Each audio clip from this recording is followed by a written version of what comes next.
بيستعد نادي ريال مدريد للمواجهة الجديدة في الدوري الأسباني يوم 7 يناير، والمواجهة دي ضد نادي فياريال، ومن أصعب المواجهات في الدوري الأسباني.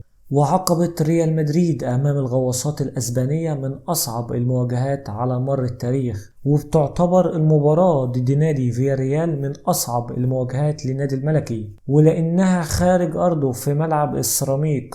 وفي العقد الماضي ومن بداية موسم 2011-2012 اتقابل الفريقين في 10 مباريات، وقدر النادي الملكي ان يفوز في مباراتين فقط من اصل 10 مباريات. والجدير بالذكر ان النادي الملكي لعب 15 مباراة وقدر انه يفوز في 12 منهم في موسم 2022-2023. وبيتشارك النادي الملكي مع نادي برشلونة في ترتيب صدارة الدوري الأسباني، وده برصيد 38 نقطة وبفارق أهداف للنادي الكتالوني.